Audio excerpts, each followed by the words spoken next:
اعوذ باللہ من الشیطان الرجیم بسم اللہ الرحمن الرحیم۔ اس مولا کے نام سے ابتدا، اس مولا کے نام سے ابتدا جس کے ناموں کی کوئی انتہا ہی نہیں ہے۔ یا صاحب الجمال و یا سید البشر، من وجہک المنیر لقد نور القمر، لا يمکن الثناء کما کان حقہ۔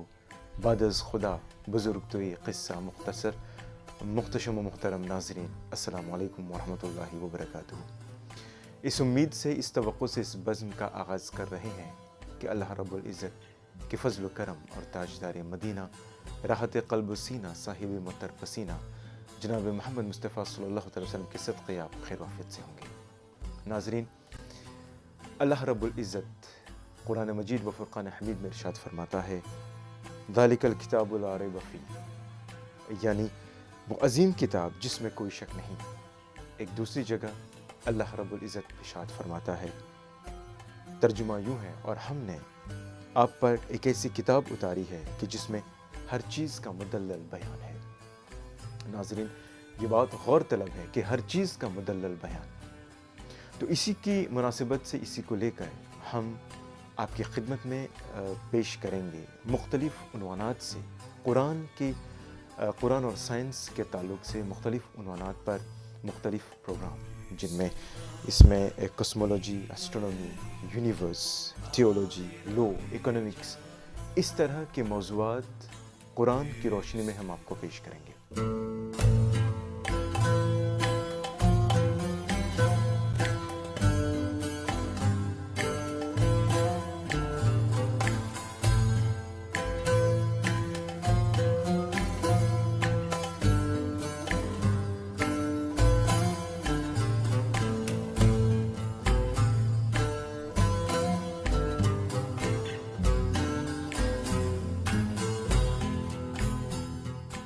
ناظرین، بلا شبہ آج کے اس جدید دور کو ماڈرن سائنس کا حوالہ دیا جاتا ہے، ٹیکنالوجی کا دور ہم اس کو کہتے ہیں، اور یقیناً اگر آپ دیکھیں تو روزانہ پوری کائنات میں، پوری دنیا میں انکشافات، ڈسکوریز ہو رہے ہیں۔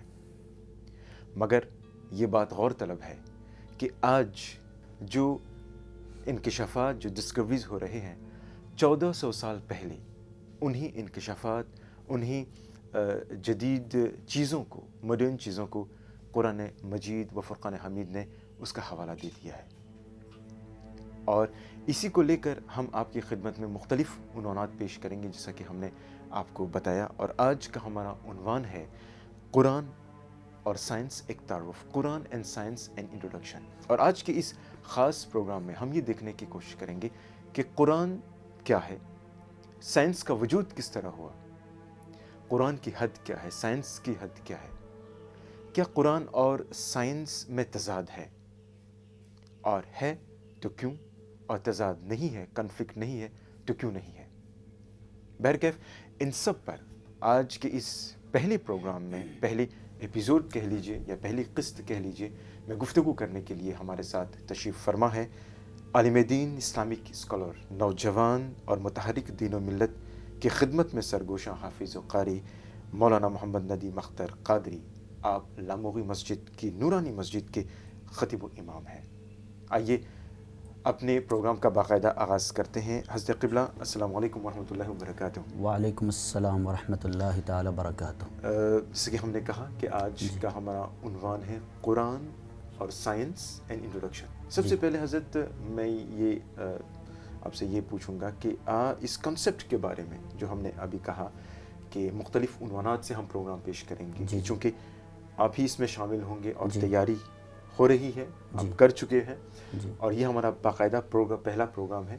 تو میں چاہتا ہوں کہ ہمارے ناظرین کو ایک اوورویو جو آنے والی قسطوں میں، آنے والے ایپیزوڈز میں ہم انہیں دکھائیں گے، ایک مختصر جائزہ آپ ہمیں ناظرین کو پیش کریں، تب باقاعدہ اس کا ہم آغاز کریں گے۔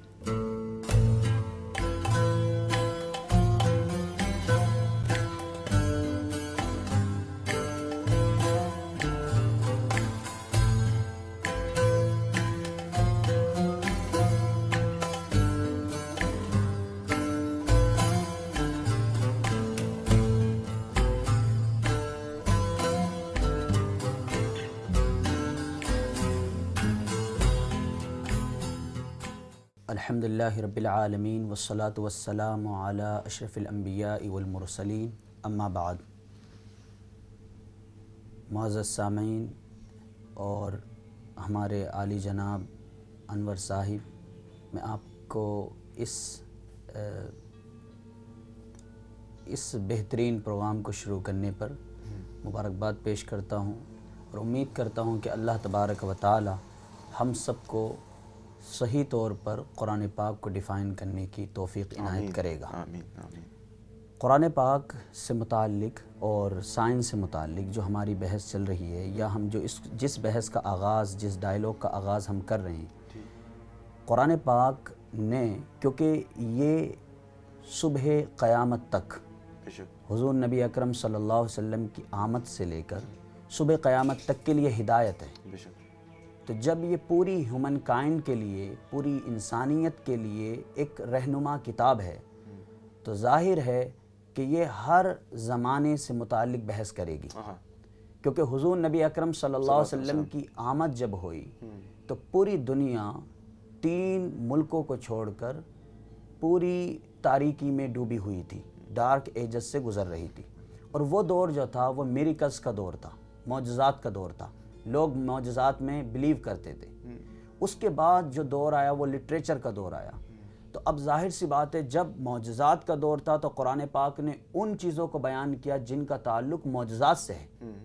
تو اس وجہ سے یہ تو بات سمجھ میں آ گئی کہ قرآن پاک حضور نبی اکرم صلی اللہ علیہ وسلم کے زمانے کے لیے مفید ہوا. اب دور آتا ہے لٹریچر کا، ادب کا، فنون لطیفہ کا، پروس اور پوئٹری کا.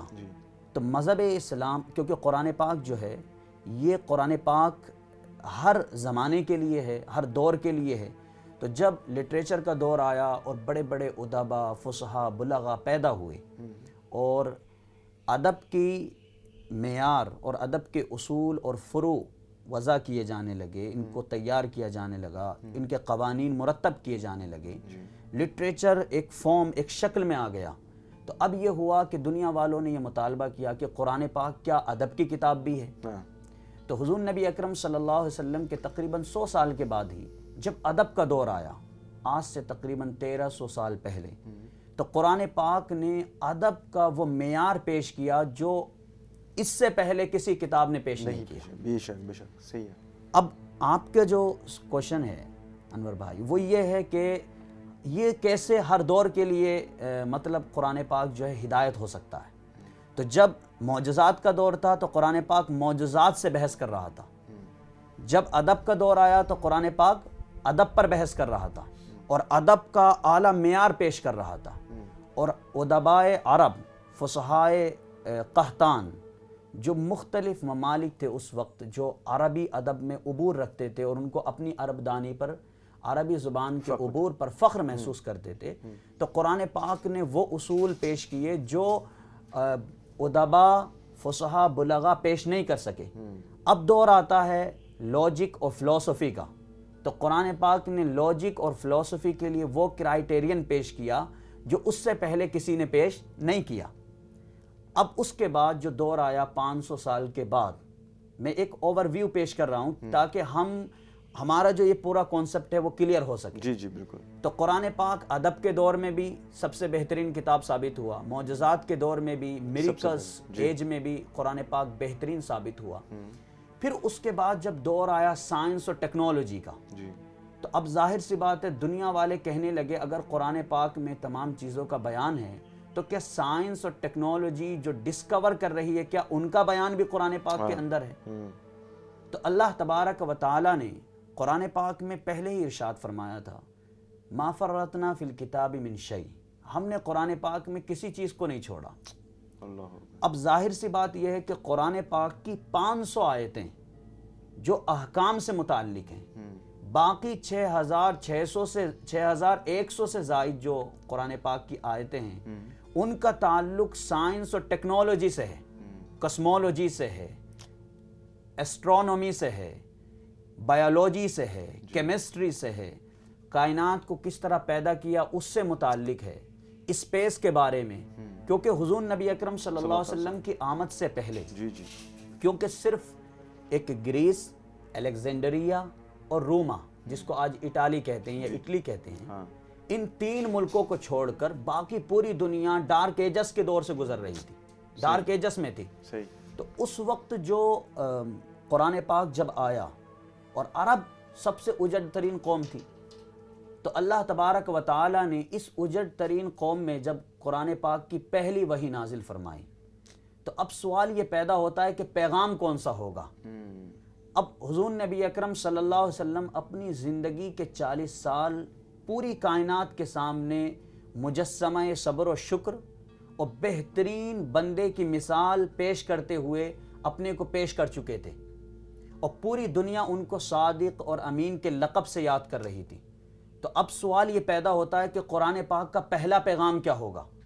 تو اللہ تبارک و تعالیٰ نے جو شروع میں 5 پہلی آیتیں نازل فرمائیں، میں اپنے ناظرین کو بتانا چاہتا ہوں، وہ عبادت سے متعلق نہیں تھی۔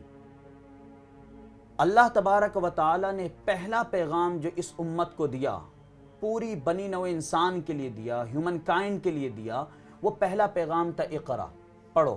لیکن اس کے ساتھ ساتھ اللہ تبارک و تعالیٰ نے ایمبرائیولوجی کا ذکر بھی کر دیا اور فرمایا اقرا بسم ربک الذی خلق، پڑھو اپنے رب کے نام سے جس نے پیدا کیا۔ اب انور بھائی اس میں ایک سوال ہوتا ہے، بہت سارے ہمارے ناظرین سنتے ہوں گے کہ دنیا میں علوم کی 2 قسمیں، ایک دنیاوی اور دینی، یہ ہر ایک کے ذہن میں آتا ہے جی جی بالکل کہ دنیاوی علوم بھی ہیں اور دینی علوم بھی ہیں۔ میں اپنے ناظرین کو بتانا چاہتا ہوں، قرآن پاک اور احادیث میں کہیں بھی دنیاوی اور دینی علم کہہ کر تقسیم نہیں کی گئی۔ اللہ تبارک و تعالیٰ نے جب پہلا پیغام دیا تو صرف اتنا فرمایا اقرا، پڑھو۔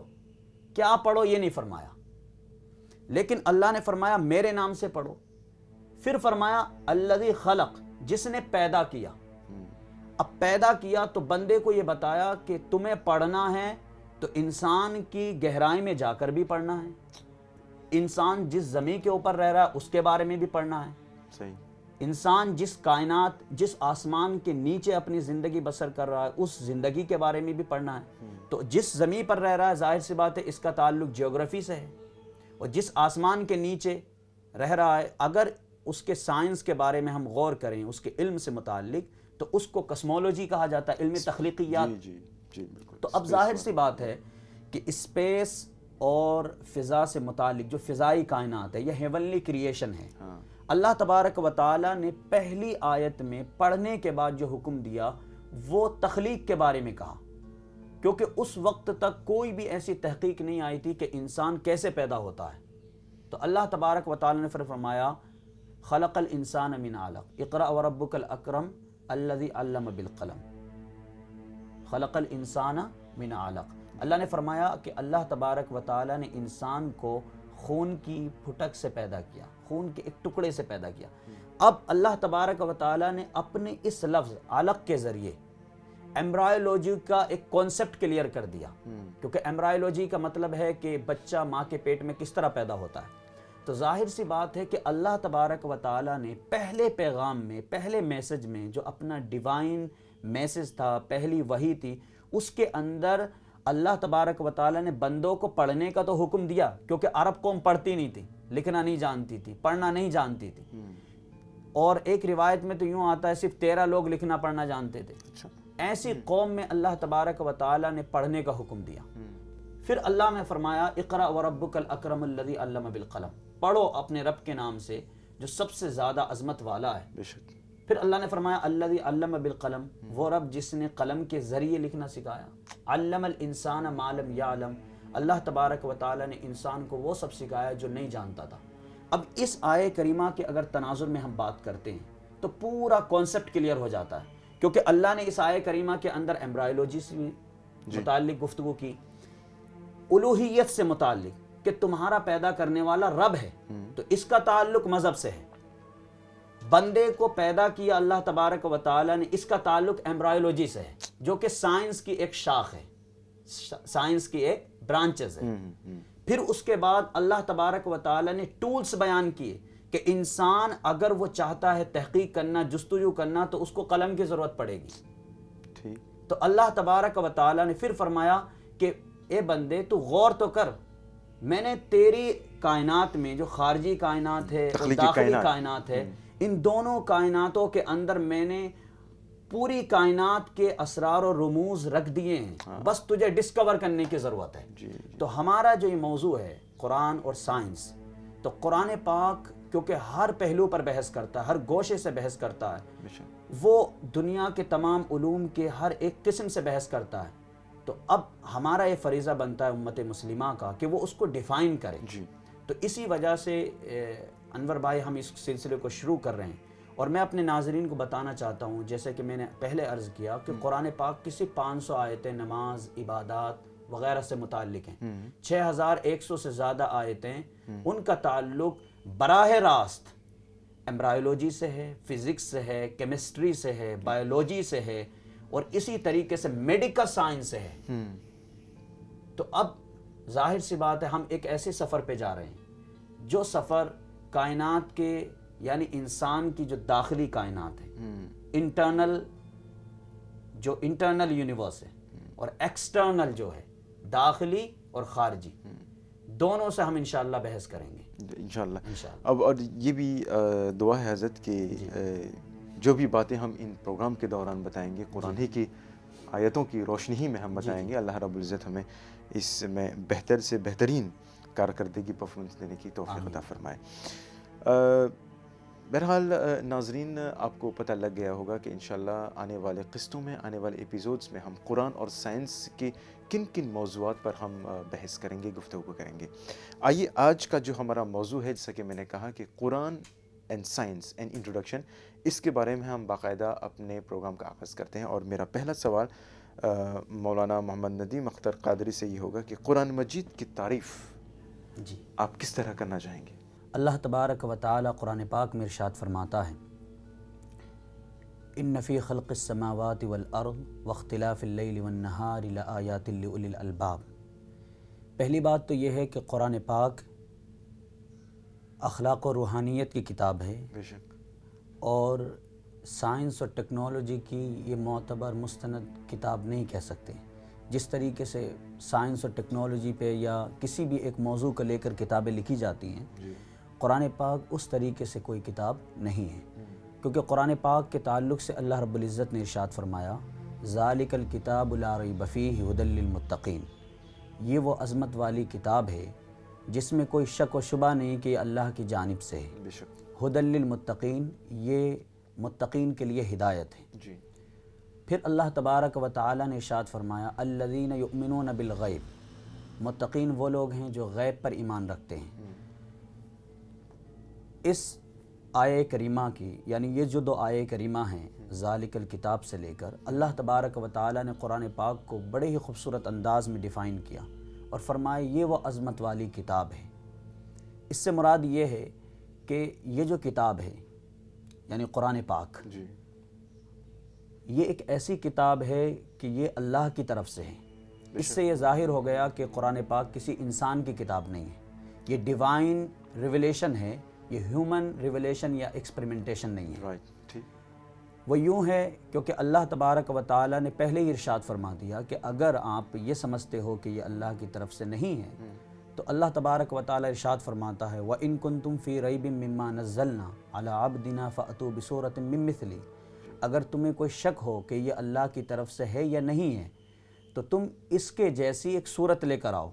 تو اللہ تبارک و تعالی نے یہ جو ارشاد فرمایا اس کے جیسی، اس کا مطلب یہ نہیں ہے کہ اس کے ہم پلہ لے کر آئیں، بلکہ اس کا مطلب یہ ہے کہ اس سے ملتی جلتی، کیونکہ عرب جو قوم ہے وہ عربی بولتی تھی اور قرآن پاک عربی زبان میں ہے، تو قرآن پاک سائنس کی کتاب نہیں ہے، اخلاق و روحانیت اور اللہ اور اس کے بندوں کے درمیان تعلق قائم کرنے والی کتاب ہے۔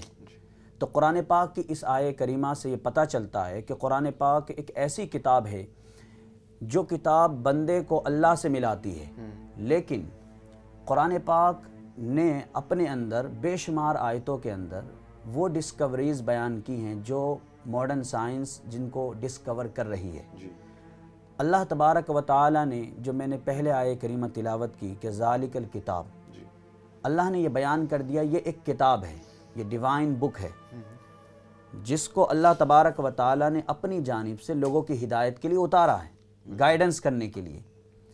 اب سائنس اور قرآن میں ایک بڑا فرق یہ ہے کہ سائنس کا تعلق بندے کی ایکسپریمنٹیشن سے ہوتا ہے. بندہ شبانہ روز محنتیں کرتا ہے، شب و روز تگ و دو کرتا ہے، سعی کرتا ہے، جد و جہد کرتا ہے، اور اس کے بعد ایک نتیجہ اخذ کرتا ہے.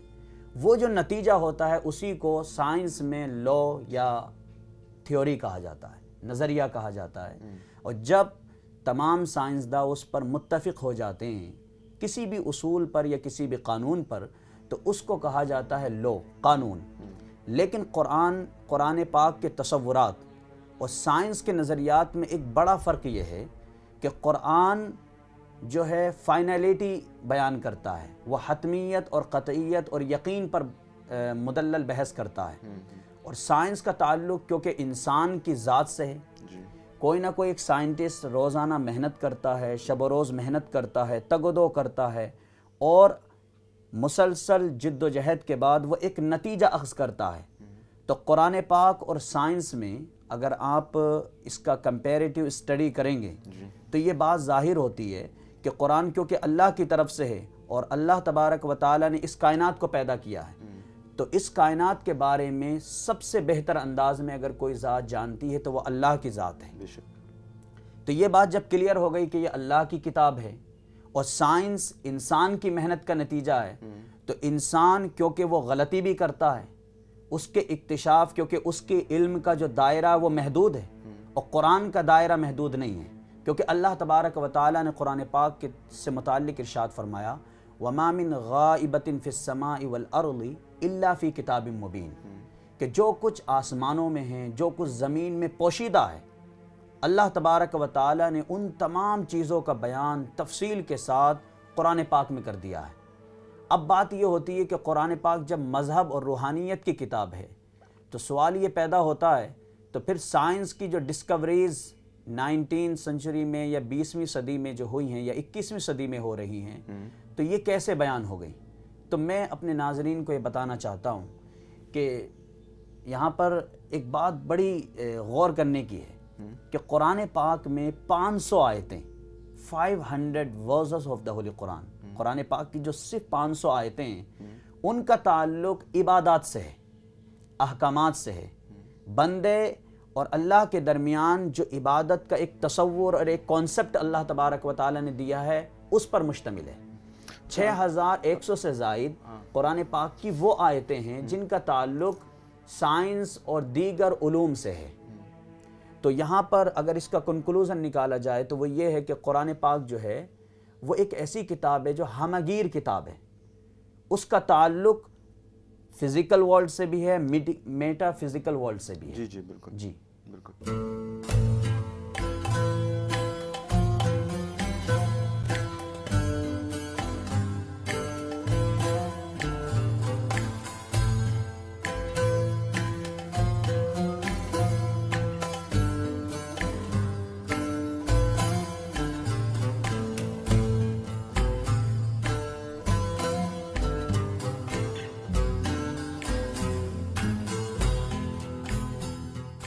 تو حضرت یہ رہا قرآن کا ڈیفینیشن. اب میں چاہوں گا کہ چونکہ ہم قرآن اور سائنس کی بات بھی کر رہے ہیں، سائنس کسے کہتے ہیں اور سائنس کا وجود، یہ لفظ ہی کیسے وجود میں آیا، ذرا ہم ناظرین کو بتائیں. سائنس مذہب کا ایک حصہ ہے، پہلی بات یہ سمجھنی چاہیے. اچھا، مذہب کا ایک حصہ ہے. مذہب کا ایک حصہ ہے. سائنس کے معنی ہے جاننا. سائنس کا جو معنی ہے لغوی معنی، وہ معنی ہے جاننا لغت کے اعتبار سے. اور یہ سائنٹیا لفظ سے آیا ہے جو لیٹن لینگویج کا ورڈ ہے، جس کے معنی ہوتے ہیں کسی چیز کو جاننا، کھوجنا، غور و کرنا، تحقیق کرنا. تو سائنس جس وقت اللہ تبارک و تعالیٰ نے حضرت آدم علیہ نبینا علیہ الصلوۃ والسلام کو زمین پر اتارا اور حضرت آدم علیہ نبینا علیہ الصلوۃ والسلام نے زمین پر اپنا قدم رکھا، تو ظاہر سی بات ہے انسان جسم اور روح دونوں سے مرکب ہے. اس کا تعلق جسم سے بھی ہے اور روح سے بھی ہے. بالکل. تو جسم کی جو غذا ہے وہ عموماً پانی، کھانا، یہ سب چیزیں ہیں، اور روح کی جو غذا ہے وہ مذہب ہے، عبادات ہیں. تو ظاہر سی بات ہے کہ اللہ تبارک و تعالیٰ نے اس کائنات کے اندر دونوں چیزوں کو رکھا. تو جب حضرت آدم علیہ نبینا علیہ الصلاۃ والسلام اس دنیا میں تشریف لے کر آئے تو ان کو کھانے کی ضرورت پیش آئی، تو اس وقت جو ہے انہوں نے غور و فکر کرنا شروع کیا کہ مجھے کھانا کیسے کھانا ہے، کس چیز سے مجھے اپنی پیاس بجھانی ہے، کیونکہ جب جنت میں رہتے تھے تب تو کھانے کی ضرورت نہ تھی، کیونکہ جنت میں سب کچھ مہیا تھا، دل میں خیال کرتے پیش ہو جاتا۔ لیکن جب دنیا میں آئے تو انہوں نے کھیتی باڑی شروع کر دی، کیونکہ اللہ تبارک و تعالی نے ان کے متعلق ارشاد فرمایا پارہ نمبر 1 سورہ بقرہ کے اندر، وَعَلَّمَ آدَمَ الْأَسْمَاءَ كُلَّهَا، اللہ تبارک و تعالی نے حضرت آدم علیہ السلام کو تمام چیزوں کا علم سکھا دیا۔ تو حضرت آدم علیہ نبینا علیہ الصلاۃ والسلام نے کھیتی باڑی کے علم کو شروع کیا، ایگریکلچرل سائنس کو شروع کیا۔ اب آپ دیکھیں کہ اللہ تبارک و تعالی نے بندے کو یہ بتایا کہ اس کو کیسے کام کرنا ہے، کس طریقے سے اپنی زندگی کو بسر کرنا ہے۔ تو انسان جب اپنے گرد و پیش میں نظر دوڑاتا ہے اور غور و فکر کرتا ہے، غور و خوض کرتا ہے، تفکر سے کام لیتا ہے اور کوئی نتیجہ اخذ کرتا ہے، اگر اس کو ایک ٹرم میں، ایک اصطلاح میں ہم اگر ادا کرنا چاہیں، اگر اس کا کوئی نام دینا چاہیں تو وہ ہے سائنس۔ انسان اپنے گرد و پیش میں جو بھی چیز دیکھتا ہے، جس چیز میں وہ اپنا ہاتھ کو ڈالتا ہے، اپنے ہاتھ کو ڈالتا ہے اور غور و فکر کرتا ہے، مشاہدہ کرتا ہے، تجربے کرتا ہے، اس سے جو اس کو نتیجہ اخذ ہوتا ہے اسی کو سائنس کہتے ہیں، اسی کو علم کہتے ہیں۔ اسی لیے ایک حدیث پاک میں کہا گیا العلم نور، علم نور ہے، اور علم عربی زبان میں اور سائنس انگریزی زبان میں۔ تو سائنس کے معنی ہے جاننا، علم کے معنی بھی جاننا، اور اللہ تبارک و تعالی نے اسی لیے اس کو بڑی وضاحت کے ساتھ قرآن پاک میں پارہ نمبر 28 سورہ مجادلہ رکو نمبر 2 میں بیان کیا، یرفع اللہ الذین آمنوا منکم والذین اوتوا العلم درجات، کہ اللہ تبارک و تعالی ایمان والوں کو اور علم والوں کے درجات کو بلند فرماتا ہے۔ اب آپ یہ دیکھیں کہ قرآن پاک کے اندر اس آیے کریمہ کے اندر بھی پہلے ایمان کا ذکر کیا، پھر علم کا ذکر کیا، اور جو قرآن پاک کا بنیادی موضوع ہے وہ ہے انسان۔ قرآن پاک کا جو بنیادی موضوع ہے وہ ہے انسان، کیونکہ قرآن پاک جو بحث کرتا ہے وہ انسان اور انسان سے جو متعلق چیزیں ہیں اس سے بحث کرتا ہے، کیونکہ قرآن پاک ہدایت ہے متقین کے لیے، اور سائنس جو بحث کرتی ہے وہ علم سے کرتی ہے، جانکاری سے، اکتشافات سے، انکشافات سے، جی، حقائق سے۔ وہ یہ دیکھنا چاہتی ہے کہ اللہ تبارک و تعالی نے اس کائنات کو پیدا کیا ہے تو کیسے پیدا کیا ہے، ان کے اجزائے ترکیبی کیا ہیں۔ مثلا انسان ہزاروں سال سے پانی پیتے آ رہا ہے، لیکن کبھی انسان نے یہ غور نہیں کیا یہ پانی بنتا کیسے ہے۔ لیکن جب انسان نے اس کے اوپر کوشش کی کہ ہم یہ جانیں کہ آخر پانی کا وجود کیسے ہوتا ہے، تو تب انسان نے غور و فکر کے بعد، غور و خوض کے بعد، مسلسل کوشش کے بعد ایک نتیجہ اخذ کیا کہ پانی کے 2 اجزاء ہیں، ہائیڈروجن اور آکسیجن، یہ جب 2 گیسز ملتی ہیں تو پانی وجود میں آتا ہے۔ اسی چیز کا نام ہے سائنس۔ اللہ تبارک و تعالی نے قرآن پاک میں اتنا ارشاد فرمایا تھا وَجَعَلْنَا مِنَ الْمَاءِ كُلَّ شَيْءٍ حَيٍّ، ہم نے ہر چیز کو پانی سے پیدا کیا۔ لیکن اللہ تبارک و تعالی نے یہ نہیں بیان کیا کہ پانی کو کیسے پیدا کیا، انسانوں کے لیے چھوڑ دیا تحقیق کرنے کے لیے کہ تحقیق کریں، غور و فکر کریں۔ تو اب مذہب کا معاملہ یہ ہے کہ وہ صرف ڈیفائن کر دے کہ یہ چیز ایگزسٹ کرتی ہے، وجود میں ہے۔ سائنس کا کام یہ ہوتا ہے کہ اس کا نتیجہ اخذ کرنا یہ کیسے ہوتی ہے۔ تو ظاہر سی بات ہے سائنس، اسی لیے اللہ تبارک و تعالی نے قرآن پاک میں مذہب اور سائنس دونوں کو ایک ساتھ بیان کیا، اور سائنس مذہب کا ایک حصہ ہے، مذہب کلی طور پر ہے اور سائنس جزئی طور پر ہے، یعنی اس کو اگر آپ یوں کہہ لیں کہ 100 حصوں میں سے ایک حصہ اگر سائنس ہے تو وہ مذہب کا ایک حصہ ہے۔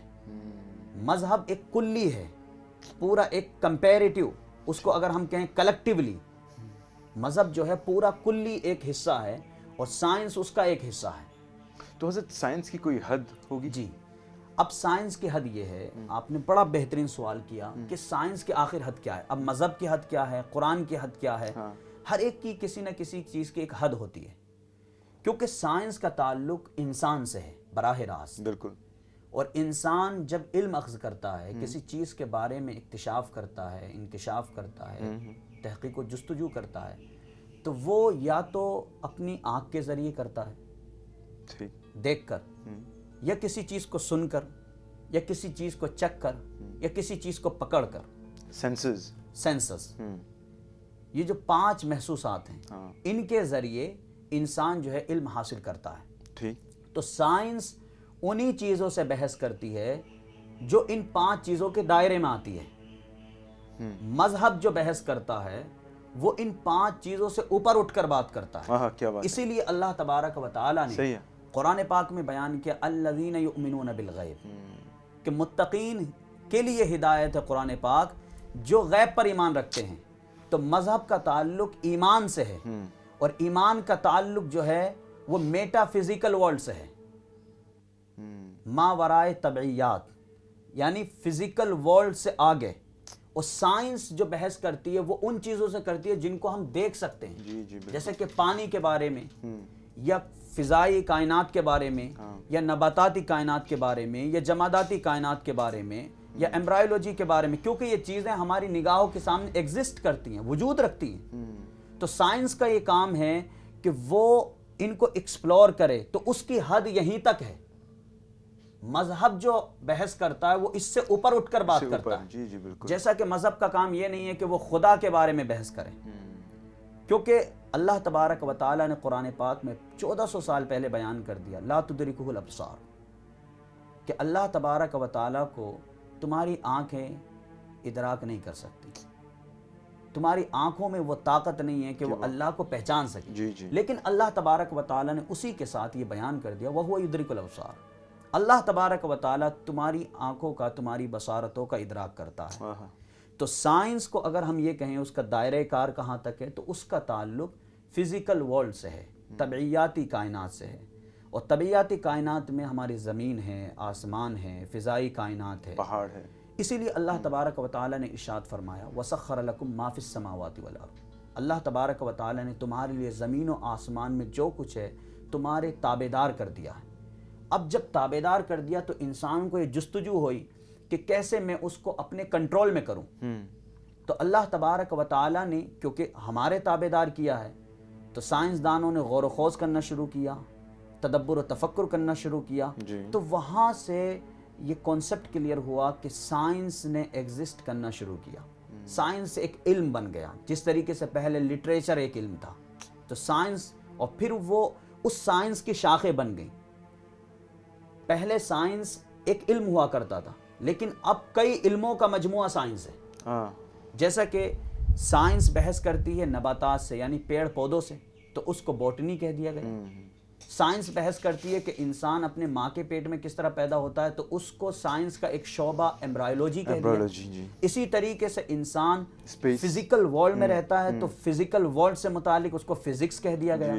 اسی طریقے سے جب انسان نے یہ سوچا کہ چاند سے جو روشنی آ رہی ہے یا سورج سے جو روشنی آ رہی ہے، یہ روشنی کیا ہے، جب اس کے بارے میں غور و فکر انسان نے شروع کیا تو اس کو اسپیس اور اس کو کسمولوجی اور اسی طریقے سے الگ الگ علم کے نام سے جو ہے ڈیفائن کرنا شروع کر دیا. ایسٹرونومی کہہ دیا، علم النجوم. اسی طریقے سے جب کرائم بڑھا، دنیا میں جرم بڑھے، تو بندے نے اس کو ایک نام دے دیا کرائمنولوجی. تو اس طریقے سے سائنس کا دائرہ جوں جوں زندگی یعنی یہ کائنات آگے بڑھ رہی ہے تو اس کا دائرہ بڑھتا جا رہا ہے. تو اگر آپ اس کو آسان لفظوں میں سمجھنا چاہیں تو سائنس فزیکل ورلڈ سے ریلیٹ کرتی ہے، میٹا فزیکل ورلڈ سے نہیں کرتی. فطرت سے بحث کرتی ہے، ما فوق الفطرت سے بحث نہیں کرتی. تو جو ہماری محسوسات کے ادراک میں نہیں آ سکتی، سائنس کا وہ موضوع ہی نہیں ہے. اگر کوئی یہ کہتا ہے پھر کہ اس کا موضوع ہے تو وہ غلط راستے پہ جا رہا ہے، اس نے سائنس کی حدوں کو نہیں سمجھا. تو حضرت جب ہم سائنس کی حد کی بات کریں، کیا قرآن کا دائرہ کار اس کے حوالے سے بھی کچھ کہہ دیجیے، کیا قرآن کی بھی کوئی حد ہوتی ہے؟ اب ظاہر سی بات ہے، جب قرآن پاک پوری کائنات کے لیے رہنما بن کر آیا ہے، ہدی للناس، اللہ تبارک و تعالیٰ نے ایک مقام پر ارشاد فرمایا کہ یہ لوگوں کے لیے ہدایت ہے. اب ظاہر سی بات ہے، لوگوں میں سائنٹسٹ بھی ہیں، لوگوں میں ٹیکنالوجسٹ بھی ہیں، لوگوں میں انجینئرس بھی ہیں، لوگوں میں ڈاکٹرز بھی ہیں، لوگوں میں لائرز بھی ہیں، بے شک. اسی بنی نوع انسان میں پولیٹیکل لیڈرز بھی ہیں، ہاں. اسی بنی نوع انسان میں کچھ سرونٹس بھی ہیں. تو اللہ تبارک و تعالیٰ نے قرآن پاک کے اندر ان تمام علوم جو شعبہ حیات سے متعلق ہیں، انسانی شعبہ حیات سے متعلق ہیں، ان تمام چیزوں کو ڈیفائن کیا ہے.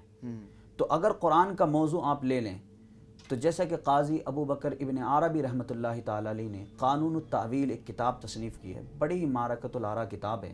اور اس کتاب کے اندر انہوں نے جو بیان کیا ہے کہ قرآن پاک کے اندر 77,540 نالجز ہیں.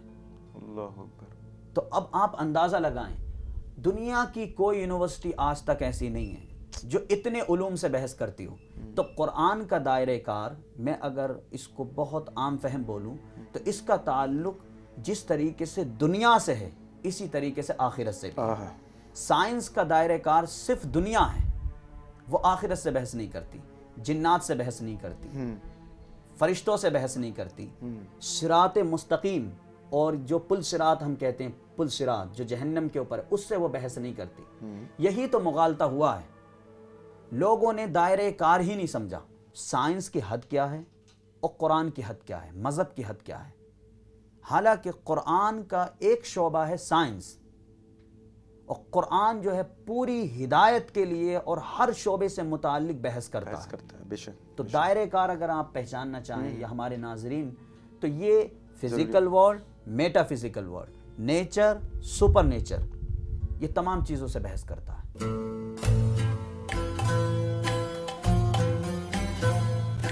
ناظرین، قرآن اور سائنس اینڈ انٹروڈکشن یعنی قرآن اور سائنس ایک تعارف پروگرام کا پہلا حصہ یہاں پر اختتام پذیر ہوا. انشاءاللہ اس کا دوسرا اور آخری حصہ اگلے ہفتے آپ دیکھ سکیں گے.